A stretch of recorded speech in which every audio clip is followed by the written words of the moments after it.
The Art of Being Alone by Renuka Gavrani, Chapter 6. Turn your loneliness into your growth period. The other day, one was reading Garden Spells, and I really like the quote from the book that says, "You are who you are, whether you like it or not. So, why not like it?" I believe this quote holds true in all areas of our life. You are alone, whether you like it or not. So why not like it? And if you cannot find a person to like it, then create some. You cannot expect life to create reasons for you to be happy, cheerful, and successful. If you want something, you go get it. When I came back to my hometown after college, I knew nothing. I didn't know what my passion was and how I was going to make a living out of it. I was alone, desperate to achieve something without having any specific skill set, with societal pressure hanging on my head 24/7 to prove my worth and absolutely no one to talk and share how I was feeling. During those few weeks, I was so consumed by self doubts and pity. Today, when I am writing this book, if I look back, I can see that the only person who was missing from my side was me. And it's not the case just with me, but with you as well. When it comes to supporting others, we stand tall with them. When it comes to encouraging others, we somehow give a perfect speech that is worthy of featuring in a TED Talk. When it comes to bringing others back to the positive side of life, we all become part time motivational speakers. However, when it's time to support ourselves, we somehow manage to leave every bit of gyan behind and push ourselves into a dark tunnel of self sabotage. Why don't you and I have enough courage to stand by ourselves? Why has no one taught us to first be our friends? Well, if no one else, then today let me tell you how to be your friend and how you can turn your alone time into your growth time. The Art of Being Alone by Renuka Gavrani. The Art of Being Alone by Renuka Gavrani. Chapter 7. Make a New Best Bud. I am in my 20s, and as per the standards set by society, I am supposed to just have fun and no worries. Go on dates, dance all night to songs that I don't understand, and call it living life. But hey, I don't want any of this. I'm the kind of person who wants to be successful, have everything I set in my mind on, and make money. But at the same time, I wish to live a slow life in a small village in Scotland. However, as I said, the path to success is lonely, and you can either choose to hang out with your friends every day or you can be focused to achieve your goals. Your friends may not have similar goals as you, or when you want to study and they want to have fun, you need to choose what you are going to do. Just to be clear, I didn't have much of a choice after coming back to my hometown, so obviously I settled with the latter option. I decided to dedicate myself to my goals. I decided to live for my dreams. I decided to turn my imaginary world into my reality. I decided to make friends with a friend who would last as long as I wanted, a friend who will help me get closer to my goals, a friend who will make me feel important and confident every day. And I still have that friend with me at every stage of life. It's tough to maintain their friendship, but it's worth every effort. And I'm asking you to become friends with my friend as well. You will be 10 times happier than you are now. Want to know who that new friend is?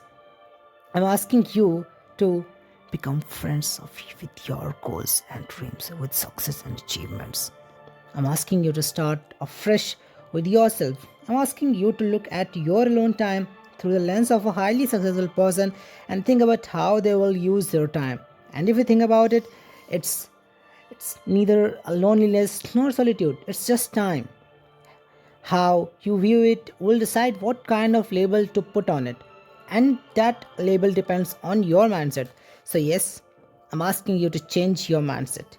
Transform your perception of loneliness. Look at it with the lens of your future version who is highly successful and expecting you to use this time to grow yourself.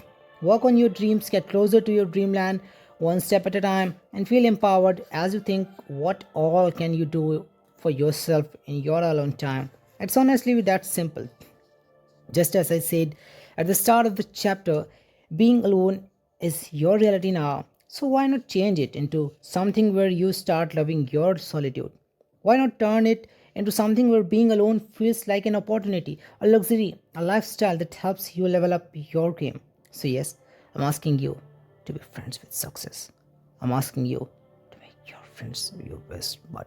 Start a self improvement streak with your new friend, and with every step towards your goals, every small achievement will be like adding a new memory to your list. And it may all sound inspiring to you, but the question comes back to how? How and where should you start? Well, once you are ready to be friends with success, flip page and let's make some efforts to get the attention of your new body. Chapter 8. Build a dream life plan. If you don't know where you want to go, how will you ever get there? Everyone wants to become successful, everyone wants to live their dream life, everyone wishes to achieve something big, everyone wants to leave a dent in the universe. But if I ask you what success looks like to you, either you wouldn't have an answer or you will say, well, I want to make a lot of money, live in a nice luxurious house, give my parents and loved ones a comfortable life, travel across the world and be happy. How funny and sad at the same time. If all of us are different, then how can our dream life look the same? Because we are clowns. Oh, I'm sorry if that sounded harsh. But I meant to sound a little truthful. You and I are manipulated into believing that success means a big house, lots of money, and aesthetic pictures from vacations. And don't worry, I'm not one of those people who will tell you that there is something wrong with dreaming about making money. No, darling, I love money. But the problem is you and I are behaving like clowns. We are following everything that people in power want to make us to do. We think if we don't have that everyone has, then we are missing out. And our next plan should be to achieve that one Chanel bag, one trip to Italy, one beautiful partner who proposes to you in front of the Eiffel Tower, a cute baby who is more intelligent than anyone else's, and more silly things like this. The problem is not that we wish to have certain things. The problem is we wish to have something that everyone has so that we don't seem poor, stupid, or weird. The problem is that we are making our lives a collection of cheap dreams that everyone imagines and materialistic that everyone else possesses. The problem is we don't ask ourselves what we want in life. We try to copy the most successful person around us so that we can also become successful. I call all of it a well designed system that has robbed us of our basic capability to think, just in case you want to prove. You say you want to make a lot of money to become successful? Okay, how much money do you need to be able to come to peace with yourself? How much money is enough for you to call yourself successful? Do you have any plans to get 1% closer to that goal? If your dream is to make 1 lakh rupees a month, then do you have any plans to make your first 10,000 rupees? Or do you just think that one day magically you will be able to jump from 0 to 1 lakh? And if you do believe in this magic, do you have any tricks or hacks to turn this magic into reality? And you know what? Let's say that you are a saint and your goal is not to make money but to find peace and mental stillness in life. Okay, honey. What do you do for mental stability? Do you meditate? For how long? Do you meditate once in a while just to curse your brain for throwing thousands of thoughts at you? Or do you meditate every day at a fixed time whilst following a fixed mantra or guidance? Do you journal or do you just overthink about how your life is a mess? See, I don't have any intention to make you feel bad. I'm just introducing you to your reality. You're living in a bubble if you think that just by imagining and wishing to become successful, you will become so. That too, when you don't know what success means to you. This right here is the reason why you need to be alone. Even if you have some good people around you, and your life is all happy and merry, you should take some time every day to be alone so that you can think independently without the influence of anyone. Remember what I said earlier, when you are alone, you're dealing with just one mind, one opinion, and one perspective. And since you have never been alone, or at least never embraced it, you don't know what you think about anything. You're following and accepting whatever the world throws at you. This is one of the reasons I started spending more time alone. When you spend time alone, it is only then you will come to know what your soul truly desires. When your soul speaks to you, it speaks with no manipulations. Hence, you get to know what you truly desire. I was done with asking people to guide me. I was one of those people who could never decide on my own. I was so underconfident about my opinions that if I had two choices before me, I would spend eternity just to pick one. I have been there. I always sought people to tell me what was good for me. When I found myself alone with a pool of decisions that were waiting for me, I realized how dependent I was. I realized that I don't trust myself enough to make decisions confidently, and how I wish it was restricted to only me. The core reason we follow the crowd is that we don't trust our decisions and choices. We are afraid at every step, so it feels safer to trust the crowd. We don't choose to walk on a new path because it seems less crowded or rather alone. But enough is enough.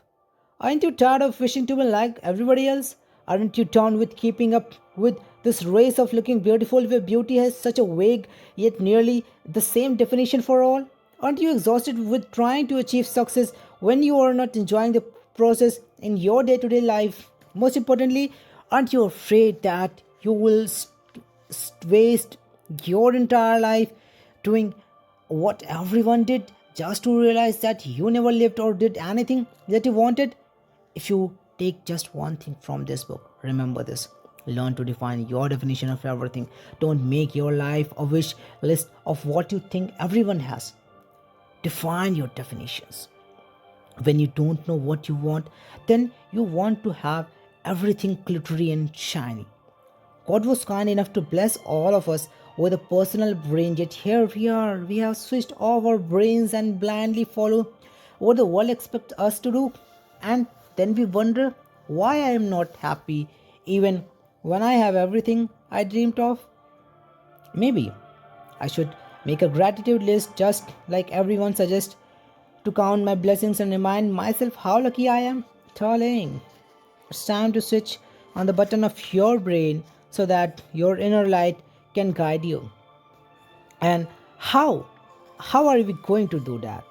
Well, simple enough, just as we have practiced following the rules and fixed definitions of society, now we will learn to create our rules and definitions of everything. I mean, it's ironic how people always find something to give a personal touch to, even coffee mugs, but forget about their lives, but better late than never, right? A few days ago, I shared a post on my Instagram account about finding joy in your day to day life. One person commented, "Still, I don't understand what should I do for my happiness." This shows how far we have grown from ourselves.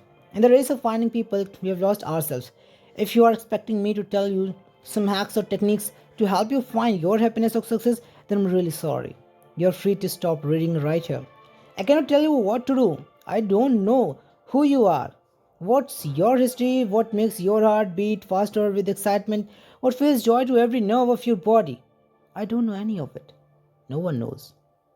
And even if I tell you a few hacks, maybe you will give this book a good rating online and feel motivated for the moment.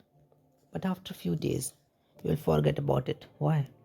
Because it didn't come from you, so it didn't fit in your life. You need to sit down and start defining things for yourself. Do you want to be happy? Great. What does happiness mean to you?